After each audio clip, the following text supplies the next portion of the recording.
Vocês já imaginaram e pensaram sob que critério Deus recebe esse louvor e adoração que nós tivemos aqui?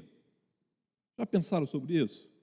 Nós trabalhamos, cantamos, os cantores procuram ser afinados, as pessoas tocam e a gente acredita que Deus está recebendo isso. Mas sob que critério? Qual é o critério que Deus olha para esse povo aqui em Curicica, e você em casa que participou disso? Qual é o critério dele? Que maneira Deus tem para olhar e dizer o seguinte: esse é o louvor, esse é a adoração que eu reconheço? Já pensaram sobre isso?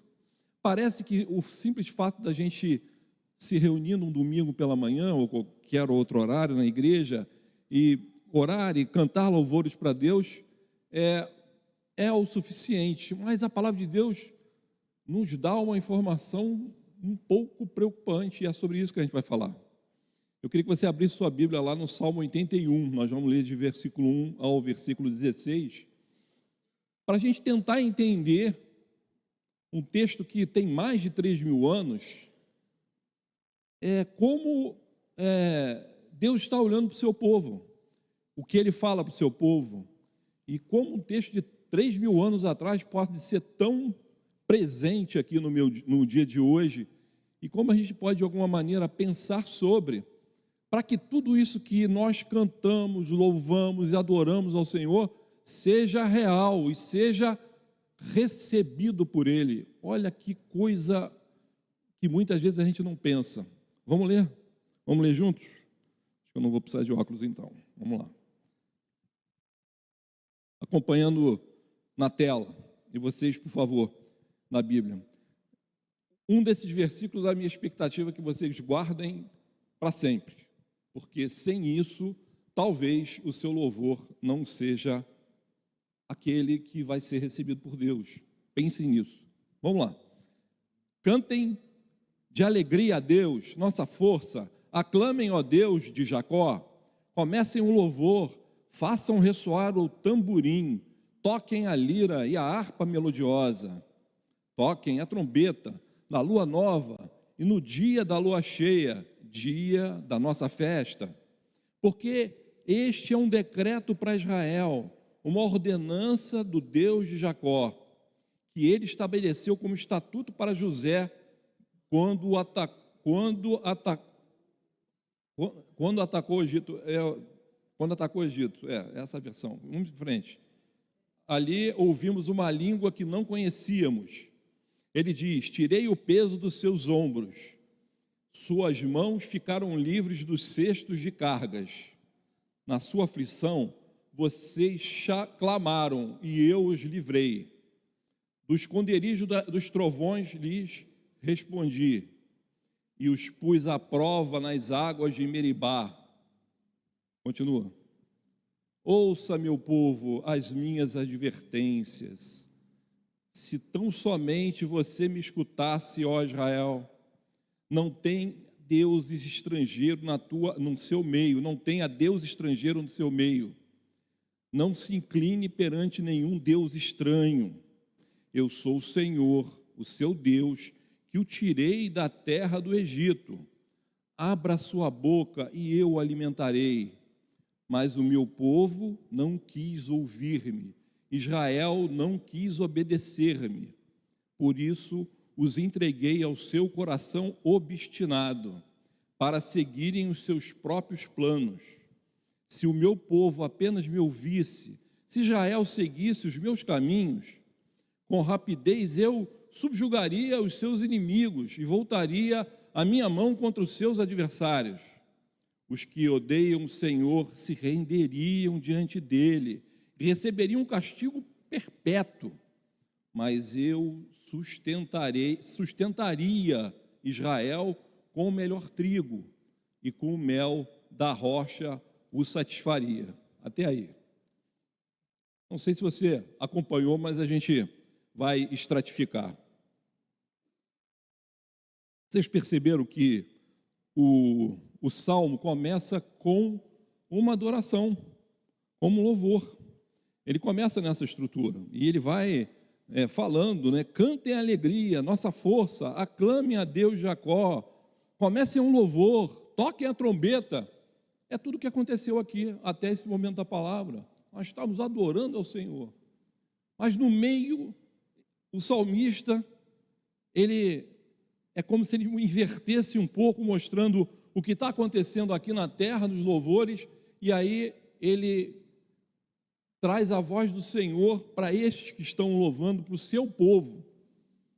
E a estrutura fica mais ou menos assim, depois a gente vai entrar nos detalhes, a gente, só para estruturar, e vocês acompanhem, é importante porque talvez estejamos esquecendo muito sobre isso. E esse talvez é quase uma certeza. A chamada de oração, ela vem do versículo 1 até o 5, e como eu já falei, é tudo que nós fizemos aqui maravilhosamente. Que bom que podemos fazer isso. Depois, do versículo 5 ao 7, Deus começa a falar sobre as coisas que Ele fez. Ele começa a ter um tipo de intervenção no louvor, é que como se Deus pudesse chegar aqui agora e chegar e dizer o seguinte: vocês estão me louvando, e sabe o que aconteceu? Eu tirei vocês do Egito. E ele começa a mostrar as forças, relembra a fidelidade que ele teve, enquanto Deus, óbvio, né? Nessa retirada, do versículo 5 até o versículo 7. Depois do versículo 8 ao 10, ele começa a falar algumas coisas para que o povo precisava fazer para manter a comunhão com Deus e receber as bênçãos que Deus estava oferecendo. No versículo, a gente vai trabalhar esses versículos, não fiquem intranquilos, só percebam o movimento.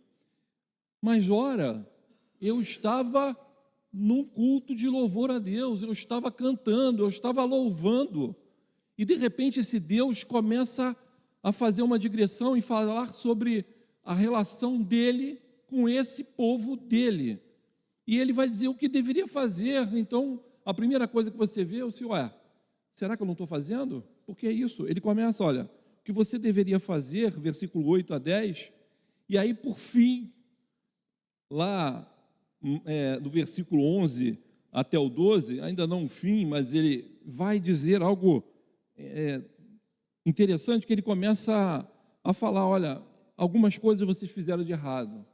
Lembrem-se, nós estamos numa festa, é real, essa festa estava acontecendo. Não é, então, uma figura dos eventos, era uma festa, provavelmente é a festa dos tabernáculos, pela questão da lua que é dita, a gente imagina que seja. Mas ele começa a falar de novo, olha, vocês fizeram coisas erradas, vocês introduziram religiões falsas aqui no meio. No nosso meio tem coisas acontecendo que não eram para estar aqui, e isso ainda está no meio. E aí ele, no fim, ele termina do versículo 13 ao 16, e essa é a estrutura. Ele vai dizer o seguinte, olha, vocês estão me louvando, mas eu já expliquei o que eu fiz, já expliquei o que vocês fizeram de errado, mas há uma maneira de isso ser modificado. Ainda, e isso é muito importante para você, ainda que nesse momento eu, Deus, não acredite nisso. Ouviram? Ainda que eu, Deus, não acredite nisso. Nós vamos ver o texto.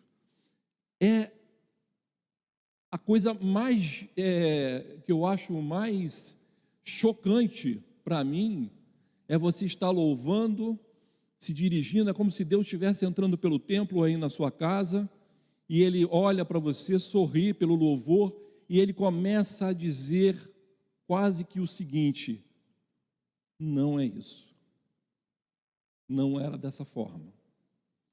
Vamos entrar no texto, porque a gente precisa aprender algumas coisas que estão ditas aqui, mas que muitas vezes não ficam claras para os nossos dias de hoje, porque tudo que nós louvamos até esse momento e adoramos a Deus, ele tem palavras ali, se você pegar o texto das músicas, é perfeito, é a pregação, é o que Deus requer, mas é o que muitas vezes, e lamentavelmente, pelo que a gente está percebendo nos dias de hoje, não está acontecendo um número muito grande de igrejas nossas aqui no nosso país, lamentavelmente.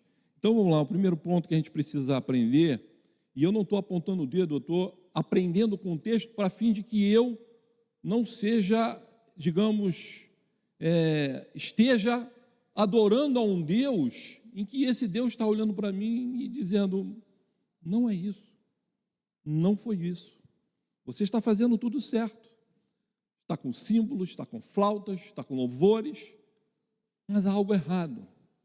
Vamos tentar aprender com isso que o texto nos fala. Então, no verso 1 a 5, como bem já falei, a gente tem a questão da adoração. Então, eu vou pegar do verso 1 ao 5, depois eu vou pular do 8 ao 10 e vocês acompanhem, porque os dois, eles se ligam numa antítese de ideias, então é importante que vocês compreendam isso. Então, a primeira coisa que a gente precisa aprender é que adoração requer fidelidade. E a fidelidade não é a si mesmo, é a Deus. Deus ensinou. Tudo que está escrito aqui do versículo 1 ao versículo 5 foram a forma que o próprio Deus ensinou para que o povo dele pudesse o louvar e o adorar. Nós temos culturas diferentes, modelos diferentes, e muitas vezes eu vejo na África povos que foram alcançados pelo Evangelho por conta da cultura deles, eles durante o culto de uma maneira muito correta, diferentemente da nossa, eles dançam, eles se movimentam, mas o que está acontecendo ali é uma questão apenas cultural, mas o modo da certeza da adoração, do modelo da adoração, ele está vinculado à fidelidade que você tem a Deus, entender como Deus quer ser adorado, quer ser lembrado ao longo da história, porque senão se a gente começa a fazer algumas mudanças, e o texto aqui vai nos oferecer isso, quando ele fala, eu não quero que você tenha outros deuses, pensem bem, porque um Deus ia falar para o seu povo, que está o adorando, para dizer que você não deveria ter outro Deus que não Ele. Por que alguém diria isso? Porque tinha. E talvez nós estejamos usando os nossos templos, eu falo de uma maneira geral, porque graças a Deus eu não vejo isso aqui, o cuidado, para fazer a mesma coisa que o povo de Deus fez com o bezerro de ouro na ausência de Moisés. Colocou a outra coisa lá dentro para o idolatrar. E essa outra coisa tinha a ver com seus próprios interesses.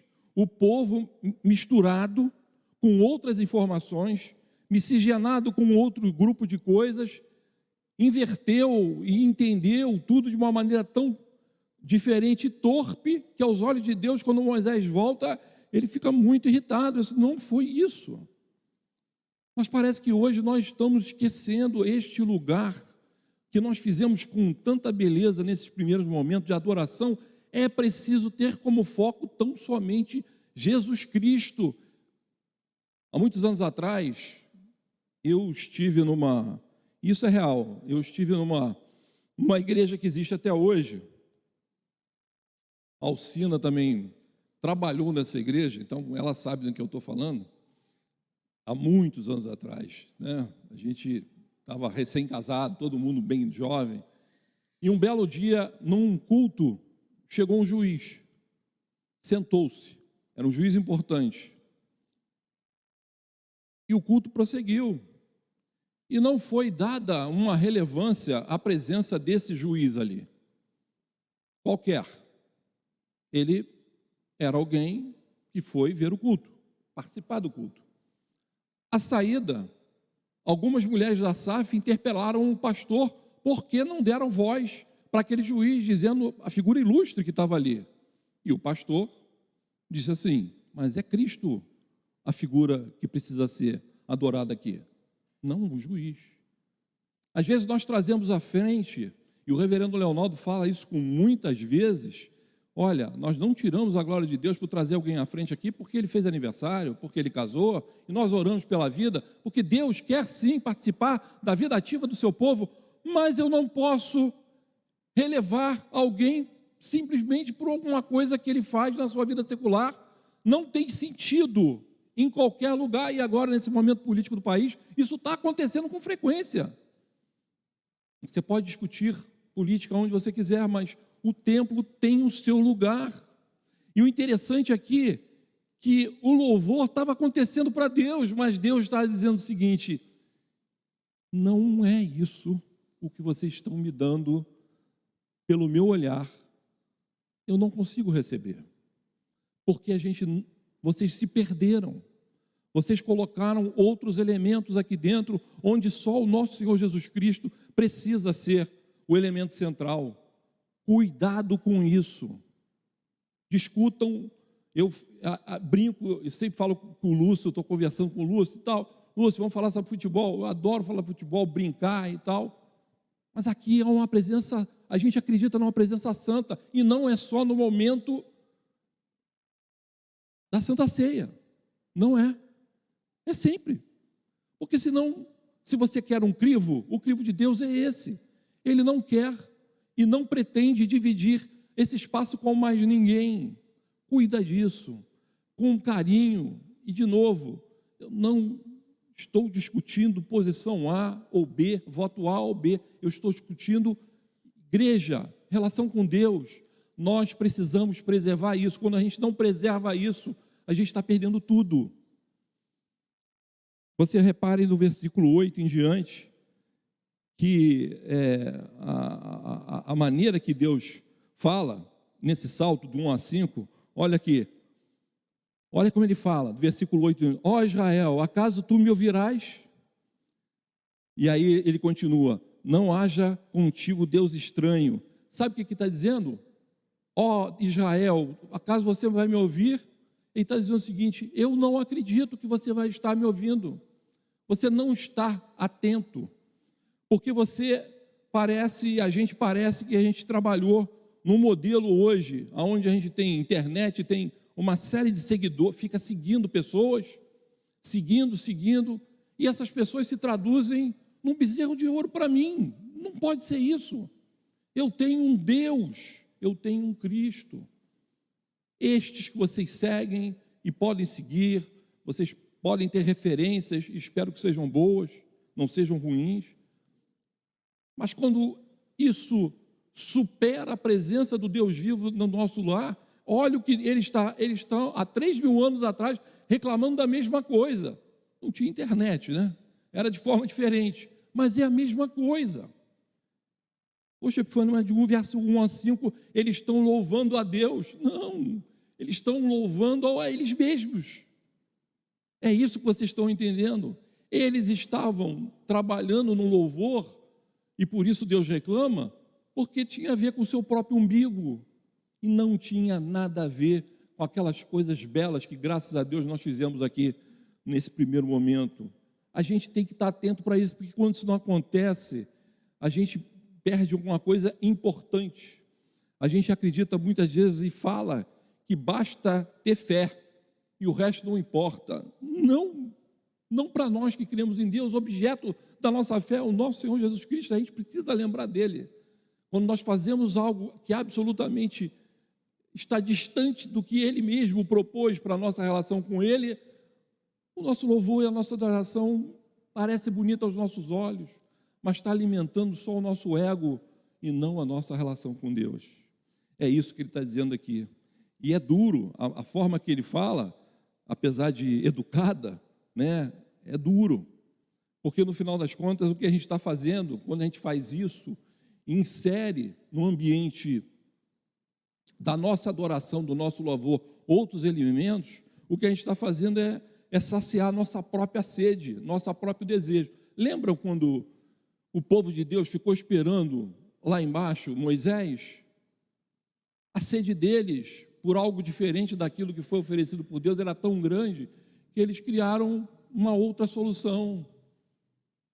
Hoje no nosso meio nós temos visto uma série de pessoas que se perderam nesse processo louco que nós estamos vendo aqui da política, se perder a tal ponto que estão criando seus próprios bezerros de ouro, e é verdade. Só é o modelo de 2022. Nós precisamos tomar, e eu já tenho pregado sobre isso, tomar decisões, filtrar nossas decisões, e não há problema, só temos 2 candidatos, A e B, não discuto, cada um a sua opinião, mas nós não podemos permitir, como cristãos, que algumas coisas estejam entrando e fazendo divisões na igreja desnecessariamente, porque não é isso que deveríamos fazer. E mais, vamos para o segundo ponto. Aqui no verso 6 e 7, ele começa a dizer sobre o que ele fez. Deus é tão maravilhoso na maneira de estruturar as coisas, iluminar o salmista, porque é como se ele estivesse chamando um amigo para conversar. Ou seja, você está sendo homenageado. O louvor é uma homenagem que fazemos ao Deus, homenagem, sacrifício de louvor, a Deus num determinado lugar. É isso. Mas imagina que você está sendo, vou usar esse termo, apesar de inadequado, homenageado, e de repente você fala assim, gente, eu tenho uma palavra para dar para vocês. E você começa a trabalhar a sua palavra, Deus começa a explicar, para chegar no ponto que isso está tudo errado, de uma maneira bem cuidadosa. E a primeira maneira cuidadosa, ele começa a falar no versículo 6 e 7, o seguinte, eu te tirei do Egito, eu fiz isso, na hora que você tinha aflição, lá no versículo 7, eu trabalhei contigo, eu me aproximei de você, eu não estava distante. Lembra do bezerro de ouro? A ideia do povo distante lá em Moisés, e por isso eles fazem um bezerro, porque entenderam que de repente Deus ficou distante. Deus não ficou, mas o povo se sentiu assim, porque os seus próprios desejos gritavam a mais do que isso tudo. E ele vai explicar isso. Olha, eu fiz isso, versículo 6, versículo 7. Sabe o que está começando a dizer para mim e para você? Que a gente tem que aprender, para olhar para a nossa história, não apague Deus da sua memória. É isso que Deus está dizendo para você educadamente. Como assim, Epifânio? Não apague Deus da sua memória. Reverendo Leonardo e eu, mais de uma vez, sem combinarmos, falamos muito sobre as questões de memória implantada. Sabe o que é memória implantada? É aquilo que não existiu, mas você trabalha, não você, outros, trabalham, e aquilo que parecia que não era, passa a ser uma verdade. Esse ano, completou 77 anos da Segunda Guerra Mundial, onde mais de 6 milhões de judeus foram assassinados. Você pode dizer o seguinte, Epifânio, tem certeza desse número? Pois é. Se você pensou nisso nesse momento, você pode ser um daqueles que está trabalhando e estava trabalhando na Alemanha, nazifascista, justamente para convencer boa parte do povo que isso não aconteceu. Vocês sabiam disso? Um grupo, no meio de um grupo, ou seja, um segmento de um grupo, trabalhou durante muito tempo e trabalha hoje para dizer que essa história não aconteceu, porque foi tudo uma grande armação. Ou seja, um grupo que apoiava Adolf Hitler quis fazer isso, implantar outra memória naquilo que não aconteceu. Se vocês estão acompanhando também, eu estou falando de memória, e se vocês acompanharam os jornais há poucos dias atrás, um homem na cidade lá dos Estados Unidos, o nome dele é Alex Jones, um radialista. Em 2012, um colégio entrou uma pessoa com armas, uma ou duas pessoas com armas, e mataram 20 crianças e 6 adultos. Entrou e matou. Naquela época estava se discutindo se a arma poderia ser liberada ou não. O que ele fez? Como ele era dono radial, era um radialista importante, isso tudo, meus amigos, foi mentira. É armação para você não ir contra a compra de armas aqui nos Estados Unidos. Entenderam? Olha a ideia diabólica dele. Sabe o que aconteceu? As pessoas acreditaram. Pessoas acreditaram na informação do radialista. Começaram a atacar famílias.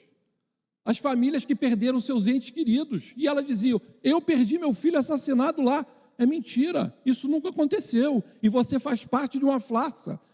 2012, nos Estados Unidos, classe média alta. Isso não é uma mentira. Leiam, procurem.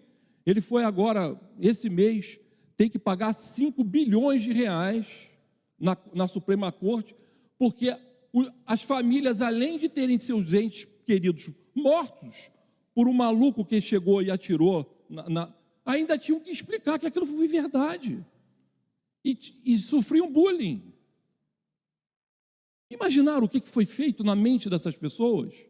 Aí você vai falar: não, mas essas pessoas tinham algum tipo de deficiência. Não, essas pessoas são você aí diante da televisão. É você que acreditou em algo que não existia.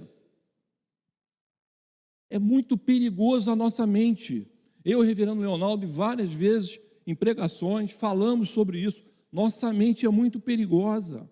Ela se aforma e dá corpo a uma coisa que não foi. Tomem cuidado. Não, mas eu tenho certeza disso. Tomem cuidado.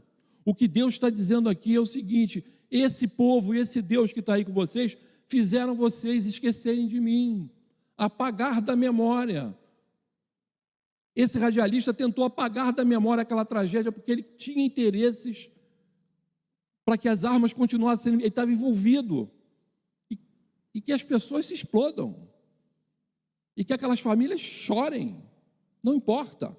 E eu tenho certeza que esses 5 milhões de reais aqui, esse grupo de donos de armas ia pagar para eles rindo, porque resolveram o seu problema.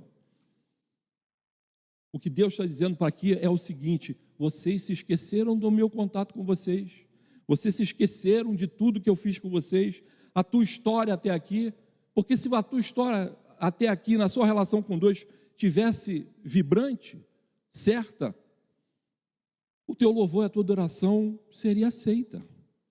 A gente precisa lembrar disso. E para terminar,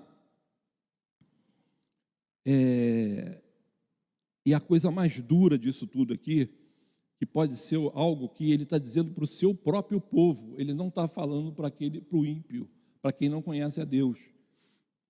E ele vai dizer lá no versículo 11, ele começa a dizer lá: mas o meu povo não dá ouvidos à minha voz, e Israel não se submete a mim. E aí eu quero que você guarde esse versículo, guarda esse versículo 12, na tua vida, na tua casa, não para hoje, para sempre, porque você precisa revisitar as motivações pelas quais você está com Deus. Vamos ler juntos, por favor, versículo 12, eu queria que você guardasse isso. Coloca na tela, versículo 12.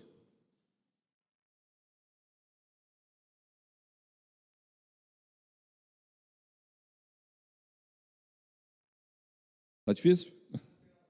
Está na tela? Aqui não. Por isso os entreguei ao seu coração. Leiam juntos comigo.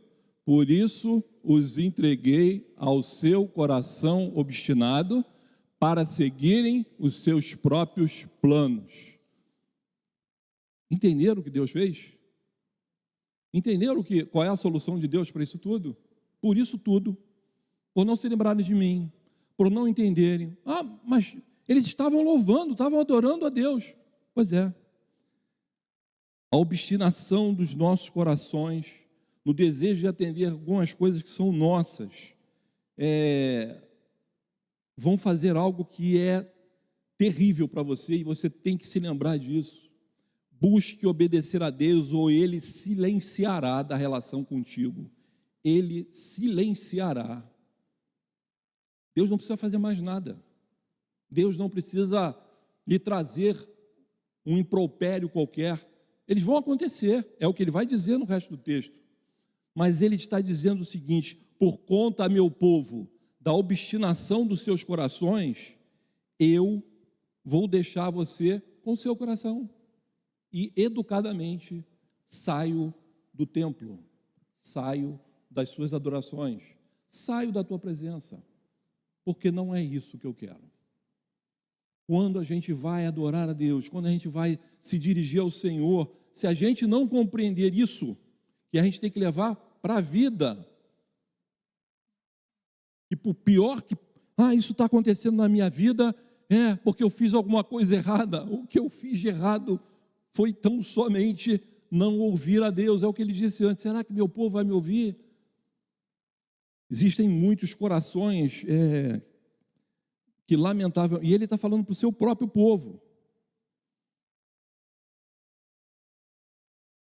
Eu vou ousar dizer algo que é terrível, mas pela percepção do que eu vejo na mídia e tudo que está acontecendo hoje, eu vou dizer um número que é doloroso, mas eu acredito: 50% da igreja cristã no Brasil hoje está obstinada. É duro falar isso. Obstinada, porque as ações que não passam dentro da igreja. Não estou falando lá fora, não. Lá fora você pode fazer o que você quiser, não é disso que eu estou dizendo. Eu estou dizendo o seguinte: do templo, relação com Deus, maneira de viver, está obstinada com outras coisas, com outros desejos. É o texto que está dizendo, não sou eu. Deus avisando a ele: vocês estão obstinados, tomem decisões, façam crivos. Mas se vocês viverem nas suas obstinações, sabe o que eu faço? Me afasto. 3.000 anos atrás ele disse isso. A gente precisa ter e entender que essa reprovação é uma reprovação que é viva. A obstinação faz uma coisa, para terminar, que talvez você não perceba ainda, mas você acaba se tornando o mal que você diz combater. Entenderam? Você se torna o mal que você diz combater. Por isso que o povo estava louvando a Deus e tudo, mas ele era o mal que ele dizia combater. Por isso Deus não estava querendo receber ou não receberia naquele momento aqueles louvores.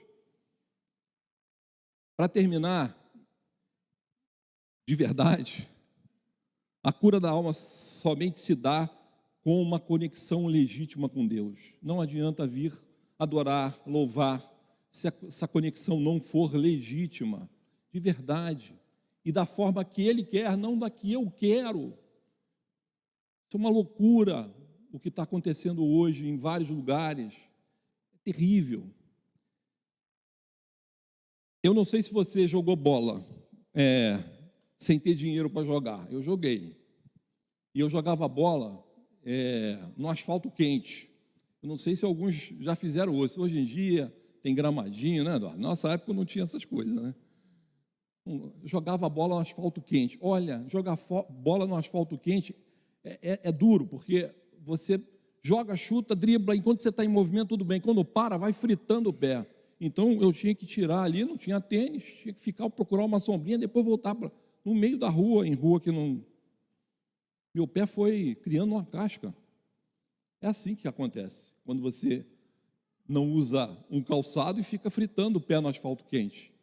E vai ficando ali. Chegou um ponto, um dia, vocês podem não acreditar, eu cheguei em casa, tinha uma tachinha presa no meu pé, na sola, aquela tachinha pequenininha, amassada, claro. E eu nem sentia a tachinha. Pode não acreditar, nossa, tá duro mesmo, né? É incrível como a sola dos nossos pés se tornam grossas ou macias. Agora eu parei de ficar isso e ela ficou macia novamente.